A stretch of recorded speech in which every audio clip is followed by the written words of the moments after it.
Hello students, हम लोग real number chapter के सीरीज़ में नंबर सिस्टम के साथ देख रहे थे। लेक्चर नंबर 8 हम कंप्लीट कर चुके हैं।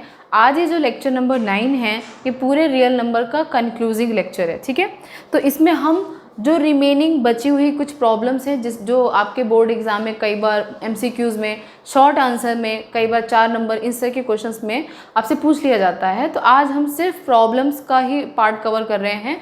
इसका थ्योरी पार्ट और जितना समझना था हम ऑलरेडी लेक्चर नंबर 8 तक कवर कर चुके हैं। ठीक है, तो जो थोड़ा सा इसेंशियल चीज़ें हैं जो पता होनी चाहिए और जो क्वेश्चन बेस्ड हो जाता है, कई बार उन पर आ जाते हैं क्वेश्चन, तो देखते हैं क्या। सबसे पहले एक चीज़ देख लीजिए, एक टर्म होता है को प्राइम नंबर। तो को प्राइम नंबर्स होंगे क्योंकि ये सेट में एग्जिस्ट करते हैं। और एक नंबर होता है कंपोजिट नंबर। ठीक है, ये थोड़ा जानते हैं, जूनियर क्लास में पढ़ चुके हैं एक बार, लेकिन रिवीजन कर लेते हैं। और प्राइम नंबर जब आप कंपोजिट जान रहे हैं तो प्राइम को भी पढ़ लेते हैं। ठीक है, को प्राइम नंबर्स वो सेट ऑफ नंबर्स होता है जिनके पास फैक्टर सिर्फ और सिर्फ एक हो, यानी कि जितने भी कॉन्जिक्यूटिव नेचुरल नंबर होते हैं। कॉन्जिक्यूटिव नेचुरल कौन से? दो ही अगर लिए जाएं, 23, 24, 25, 26, तो वो कैसे हैं? वो को प्राइम नंबर से, क्योंकि उनके बीच में सिर्फ और सिर्फ फैक्टर, कॉमन फैक्टर क्या है? एक। इसके अलावा और कोई उनके बीच में कॉमन फैक्टर नहीं है। प्राइम नंबर का मतलब वो नंबर जिनके फैक्टर सिर्फ दो हो, एक वो खुद और एक 1। यानी कि सपोज हमने 7 लिख दिया तो 7 is a prime number because it has only 2 factors, 7 and 1। Similarly 2 भी कैसा है? It is a prime number. तो कैसा है? इसमें 2 और 1 ही सिर्फ इसके फैक्टर्स हो गए। अब इसी का जस्ट उल्टा, वाइस मतलब इसका जस्ट रिवर्स कंडीशन क्या कि composite number are those numbers which are having factors more than 1। At least 2 factor तो होने ही चाहिए, उससे ज़्यादा जब फैक्टर होते हैं तो उसको हम क्या बोलते हैं? Composite number. For example 27। तो 27 के फैक्टर्स क्या क्या हैं? देखिए 3, 9, 27 खुद और एक 1, ये इसके क्या है? फैक्टर्स। तो इस वजह से कंपोजिट नंबर आपको पता चल गया। को प्राइम नंबर्स हमेशा सेट ऑफ को प्राइम नंबर्स होते हैं। जैसे मान लीजिए 2, 3, 5 ये लिखा होती है, कैसे हैं? को प्राइम, क्योंकि इन तीनों के बीच में कॉमन फैक्टर सिर्फ 1 है। ठीक, तो अब इस पे बेस्ड क्वेश्चन क्या आता है? जैसे मान लीजिए आपके सामने एक नंबर अपने डिस्क्रिप्टिव फॉर्म में लिखा हुआ, मतलब थोड़ा सा एक्सपेंसिव फॉर्म में लिखा हुआ है। जैसे मान लीजिए कोई नंबर है a is equal to 7 into 11 into 15 into 13 into 19 plus 19 into 2। मान लीजिए कोई नंबर लिखा हुआ है और आपसे पूछा जाए कि चलो इसको बताओ कि either it is a composite number or not। ठीक है, मान लीजिए क्वेश्चन पूछ लिया जाए कि बताइए either it is a composite number or not, तो हम कंपोजिट नंबर की डेफिनेशन में जाएंगे कि कंपोजिट नंबर वो नंबर होगा जिसके फैक्टर 2 से ज़्यादा हो, यानी कि एक और वो खुद के अलावा कोई तीसरा फैक्टर जैसे ही मिल जाएगा हम उसको नंबर को क्या बोल देंगे? Composite number. तो ध्यान से देखिए, ए यहाँ पर 2 पार्ट में डिवाइडेड हो जा रहा है क्योंकि यहाँ पर बीच में प्लस एक यहाँ पर मैथमेटिकल ऑपरेटर लगा हुआ है और यहाँ पर मल्टीप्लिकेशन में है, यहाँ पर मल्टीप्लिकेशन में। इन दोनों पार्ट से मान लीजिए इसको हमने एक इधर कोई कैपिटल ए कह दिया और इतने पार्ट को कोई कैपिटल बी कह दीजिए, तो इन दोनों में आप देख पा रहे हैं कि 19 कॉमन मिल जाएगा। तो अगर 19 को कॉमन ले लें तो अंदर क्या बचेगा in bracket? 7 into 11 into 15 into 13 plus 2। ठीक है, इतना मिल जाएगा। अगर हम इसको सॉल्व करें तो ये कोई ना कोई हमको एक 19 इंटू एक्स नंबर देगा। मान लीजिए कोई नंबर सॉल्व करने पे आता है, आप सॉल्व करके देखिएगा, तो ये जो नंबर आएगा सॉल्व करने से हमने देख लिया कि ए के 2 फैक्टर दिख गए, एक तो 19, एक तो ये x, ये नंबर के 2 फैक्टर्स हो गए और साथ ही साथ एक ये नंबर खुद भी अपना फैक्टर होगा और एक 1। तो इसका मतलब है कि ये नंबर कैसा है? Composite number. याद रखिए, जब भी किसी बड़े नंबर को हम उसके छोटे नंबर्स के मल्टीपल फॉर्म में लिख देते हैं तो वो इंडिविजुअल नंबर्स उस बड़े नंबर के फैक्टर होते हैं। कैसे? मान लीजिए 6 इज इक्वल टू 2 इंटू 3 लिखा गया है तो 2 भी 6 का फैक्टर है और 3 भी 6 का फैक्टर है और 6 क्या है? 2 और 3 का मल्टीपल है। जैसे मान लीजिए हमने 21 लिखा तो 21 को क्या लिखते हैं? 3 इंटू 7। तो 3 भी 21 का फैक्टर है, 7 भी 21 का फैक्टर है, यानी कि 3 जो है वो टोटली डिवाइड करता है 21 को, 7 भी जो है वो टोटली डिवाइड करता है 21 को। बात समझ में आ रही है? तो इससे पता चल गया कि एज क्या है यहाँ पर कंपोजिट नंबर। अब मान लीजिए सेम नंबर ही कुछ ऐसे लिखा होता अपने एक्सपेंशन फॉर्म में, मान लीजिए कुछ ऐसे लिखा होता a is equal to 2 into 3 into 5 plus 7 into 9, ऐसा कुछ लिखा होता। तो इस केस में आप देख पा रहे हैं कि अगर इस वाले पार्ट को हमने कैपिटल A कह दिया है और इस प्लस एडिशन वाले पार्ट को B कह दिया, दोनों एडिशनल में चल रहे हैं, तो अब आप देख रहे हो कि A और B में कुछ भी कॉमन नहीं मिल रहा। तो आप सॉल्व करेंगे तो ये नंबर आपको कैसा मिलेगा, it will be a prime number, ठीक है, क्योंकि इसमें मोर देन 2 फैक्टर्स नहीं मिलेंगे, दो सिर्फ एक और एक खुद नंबर अपना क्या होगा, फैक्टर होगा। तो इस केस में ये नंबर कैसा होगा, प्राइम नंबर। बात समझ में आ गई। अब एक और तरीके के देखिए क्वेश्चन आते हैं। क्वेश्चन कैसे हो सकता है, फॉर एग्जाम्पल हमारे पास एक नंबर है 540, या ठीक है 540 ले लीजिए, या सपोज मान लो इसका प्राइम फैक्टरेशन कर लेते हैं। चलो पहले देख लेते हैं।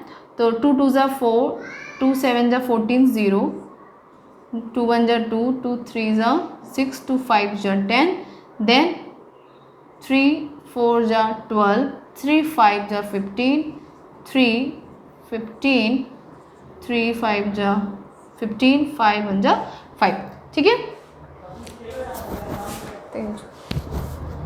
इतना हो गया, आपने देखा। तो हम क्या लिख सकते हैं, 540 को हमने लिख दिया 2 का स्क्वायर इंटू 3 का क्यूब इंटू 5 की पावर 1, यानी कि 1 लिखने की ज़रूरत नहीं है। इसी नंबर को मान लीजिए आपके सामने कुछ ऐसे लिख करके दे दिया जाता, सपोज मान लीजिए लिख के दे दिया था 2 की पावर L, 3 की पावर M और 5 की पावर N, ठीक है, और suppose into 7 to the power Z लिख दिया जाता और आपसे पूछा जाता calculate the value of L plus M plus N plus Z, ठीक है। तो अगर इस तरीके का क्वेश्चन आ जाता तो कैसे सॉल्व करते, तो आप पहले 540 का सॉल्व करते प्राइम फैक्टराइजेशन, फिर देखते कि अलग अलग प्राइम नंबर पे क्या एक्सपोनेंट मिल रहा है। तो 2 पे हमको जो एक्सपोनेंट मिलेगा वो L के बराबर हो जाएगा।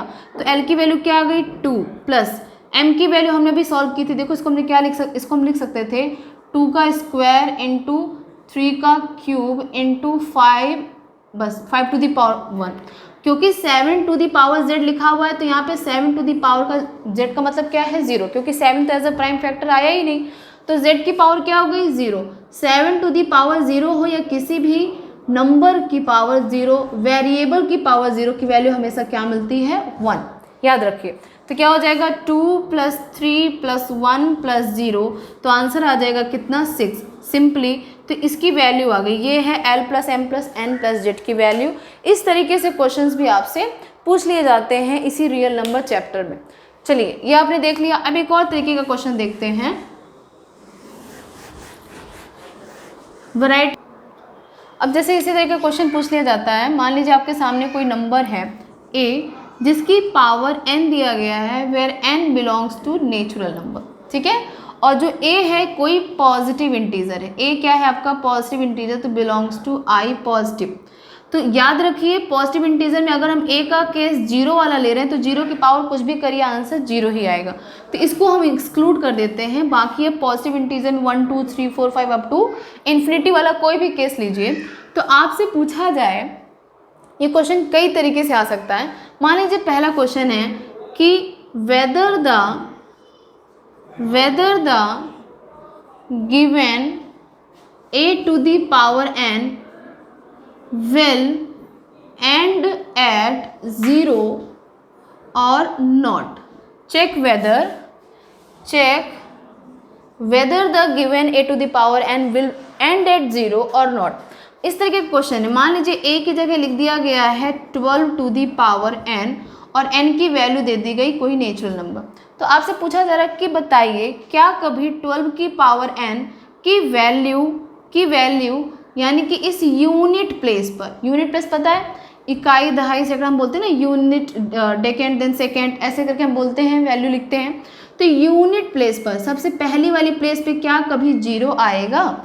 हम किसकी बात कर रहे हैं? याद रखिए 12 इंटू 5 करना 60 तो आता है, लेकिन ये और इसमें फ़र्क है, ये मल्टीपल है और ये एक्सपोनेंट है। हम क्या कह रहे हैं? हम 12 टू दी पावर 5 की बात कर रहे हैं, हम 12 टू दी पावर 6 की बात कर रहे हैं, हम 12 टू दी पावर 8 की बात कर रहे हैं, बात समझ आई, या 12 टू दी पावर 259 की बात कर रहे हैं। मतलब इस तरह की हम एक्सपोनेंट बढ़ाते चले जाएं। क्या कभी ऐसा पॉसिबल है कि इसकी वैल्यू जो भी आएगी उसके यूनिट प्लेस पे हमको 0 मिलेगा? तो इसका आंसर आप कैसे पता करेंगे?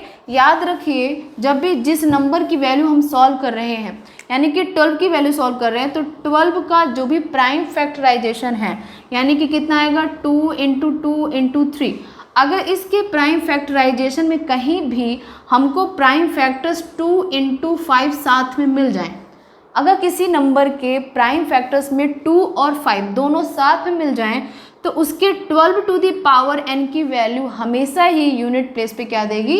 0 देगी। कैसे? फॉर एग्जाम्पल अगर हम बात करते 10 टू दी पावर n की, तो इसका क्या होता है 2 इंटू 5 की पावर n लिख सकते हैं, और इसकी वैल्यू किसी भी n के लिए, किसी भी नेचुरल नंबर के लिए यूनिट प्लेस पे 0 देगी। उसी तरीके से मान लीजिए अगर लिखा होता 120 की पावर n, तो इसकी वैल्यू भी हमेशा यूनिट प्लेस पे 0 देती। मान लीजिए अगर हम लिख लेते हैं यहाँ पर 350 की पावर n, तो यहाँ पर भी हमको यूनिट प्लेस पे 0 मिलता। क्यों? क्योंकि 350 के प्राइम फैक्टराइजेशन में 2 इंटू 5 हमको एज अ प्राइम फैक्टर्स मिलते हैं।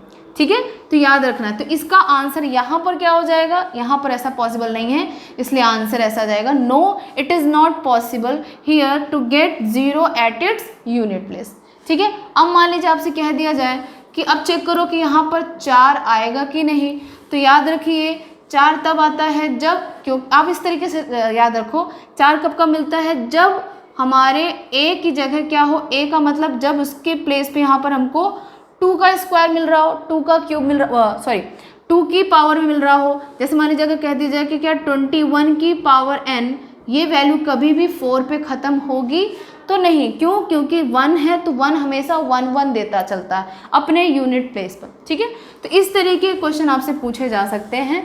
अब एक और हम क्वेश्चन देखेंगे अब लैंग्वेज प्रॉब्लम वाले क्वेश्चन देखेंगे कि उससे हम कैसे सॉल्व करेंगे।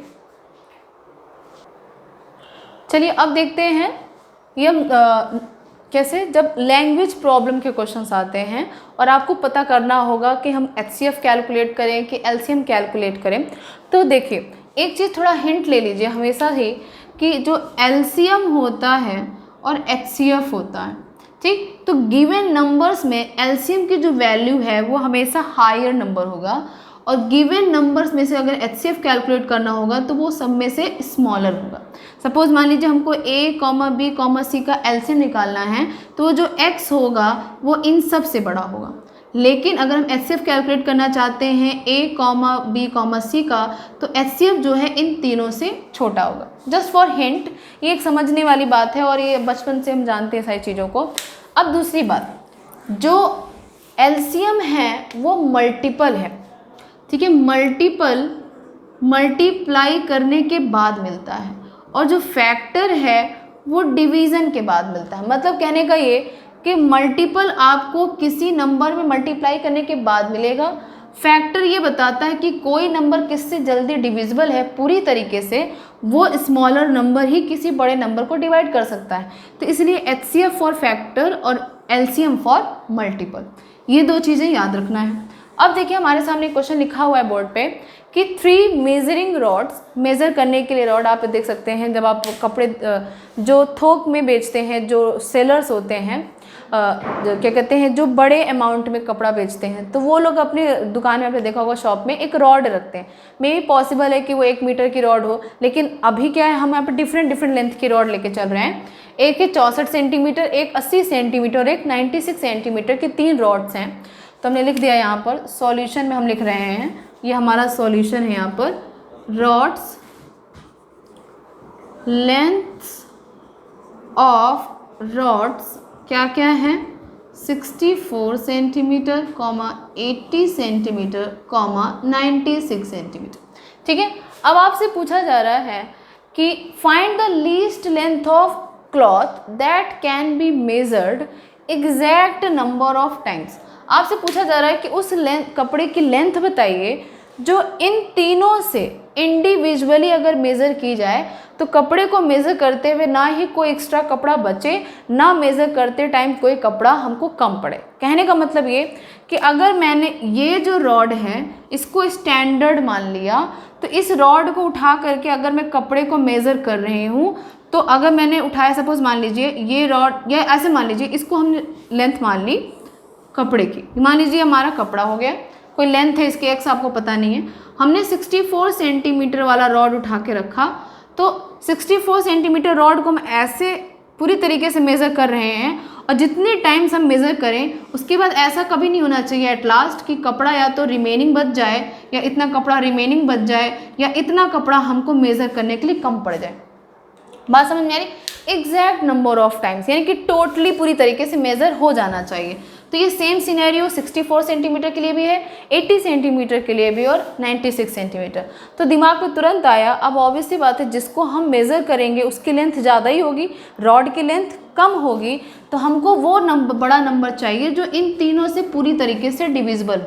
तो we have to calculate here the LCM of these numbers. So तो हम यहाँ पे लिखेंगे then the least length of cloth that can be measured is equal to LCM of 64, 80, 96। ठीक है, तो एलसीएम कैलकुलेट करेंगे तो एलसीएम का वही अपना कन्वेंशनल तरीका यूज़ करेंगे, 64, 80, 96। आप चाहो तो आपको प्राइम फैक्टराइजेशन अलग अलग लिख करके भी बताया गया था। तो यहाँ पे आ जाएगा, देखिए 32, 40, 48, दोनों से डिवाइड किया, 16, 20, 24, 2, 8, 10, 12। ठीक है, देखते चलिए 4, 5, 6, 2, 2, 5, 3, 2, then 3, then 5। This is your LCM. तो सॉल्व कर लेते हैं। यहाँ पे लिखिए कितना आ जाएगा, देखिए 2, 1, 2, 3, 4, 5, 6, 2 की पावर 6 इंटू 3 इंटू 5, ये है आपका एलसीएम। सॉल्व कर लेंगे जो भी आएगी नंबर, ये आपका है centimetre. This is the total length of cloth, then therefore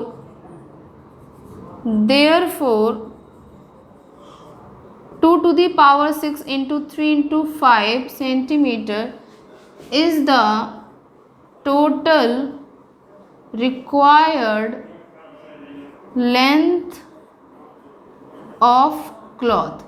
ठीक है, अब ये पूरे तरीके से इसको मेज़र कर पाएगा तो नहीं, ये कैसे चेक करेंगे कि 64 सेंटीमीटर से अगर इस नंबर को हम डिवाइड करें तो हमारे पास कुछ भी नहीं बचेगा, मतलब we will get the remainder 0, because 64 centimetre is can totally divide this number. उसी तरीके से 80 सेंटीमीटर से ये नंबर पूरी तरीके से डिविजिबल होगा, 96 सेंटीमीटर से भी ये पूरी नंबर पूरी तरीके से डिविजिबल होगा। अब आपसे ये क्वेश्चन पूछा जा सकता है, इसी में नया क्वेश्चन फ्रेम कर दें कि अच्छा ये बताइए 64 सेंटीमीटर वाले रॉड को कितनी बार इस कपड़े में हमको लगा करके मेज़र करना पड़ेगा, हाउ मैनी टाइम्स। तो हम देखेंगे 2 to the power 6 into 3 into 5 upon 64, जो भी वैल्यू निकल के आएगी ये वो नंबर ऑफ टाइम्स है जितनी बार हम इस रॉड को यूज़ कर रहे हैं to measure this length of cloth. उसी तरीके से आपसे पूछने कि 80 सेंटीमीटर वाली जो रॉड है उसको कितनी बार हमको यहाँ पर इसके साथ मेज़र करना पड़ेगा ताकि हम पूरा कपड़ा मेज़र कर ले जाएं। तो ये क्या हो जाएगा, 2 to the power 6 into 3 into 5 upon 80 centimetre. बात समझ में आ रही है?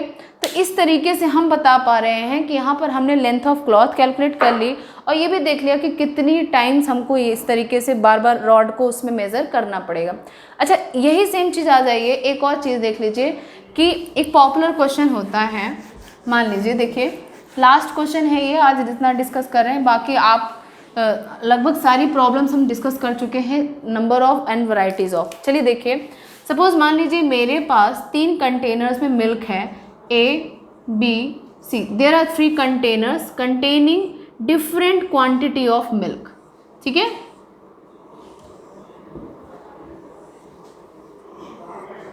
ये देखिए, ठीक है। मान मान लीजिए 3 कंटेनर्स हैं and they are having different capacity. तो मान लीजिए इसमें ए में मान लीजिए कोई x लीटर है, बी में कोई y लीटर है और सी में कोई z लीटर। ठीक है, आपसे कहा गया कोई एक ऐसा बर्तन लाओ, डी बर्तन हमको चाहिए, ऑब्वियसली वो छोटा ही होगा, डी बर्तन हमको चाहिए जो पूरी तरीके से अगर इस डी बर्तन को ए में डिप किया जाए तो ए में जितना भी x लीटर है और बी में जितना y लीटर है और सी में जितना z लीटर, जितनी कैपेसिटी है तीनों की, तो आपसे कहा जा रहा है कि डी को हम इतना कैपेबिलिटी इसकी हमको वो कैपेसिटी चाहिए। मान लीजिए इसकी कैपेसिटी को हमने दे दिया है स्मॉल a लीटर। ठीक है, तो आपसे पूछा जा रहा है कि बताइए what will be the capacity of that container D which can totally measure the milk in A, in B and in C। मतलब अगर हम इस कंटेनर को उठा करके इसमें डिप करें और हो सकता है हमको मोर देन 2, मोर देन 3 या मोर देन n टाइम्स इसमें डिप करके इस मिल्क को पूरी तरीके से मेज़र करना पड़े, लेकिन मेज़र इस तरीके से करें कि हमने एक बार में डिप किया तो फुल पूरी तरीके से निकल के आ रहा है और एट लास्ट बिल्कुल भी मिल्क बचना नहीं चाहिए वाइल मेजरिंग। उसी तरीके से बी के लिए भी ये हो और सी के लिए भी हो। तो याद रखो ए और बी और सी की क्वांटिटी ज़्यादा होगी, इसको मेज़र करने के लिए हमको वो कंटेनर चाहिए होगा जो इसकी क्वांटिटी इनसे कम हो, यानी कि ये वो नंबर होगा, ये वो क्वांटिटी होगी जो इन तीनों को पूरी तरीके से डिवाइड कर रही होगी। तो हियर वी विल कैलकुलेट ऐसे कैपेसिटी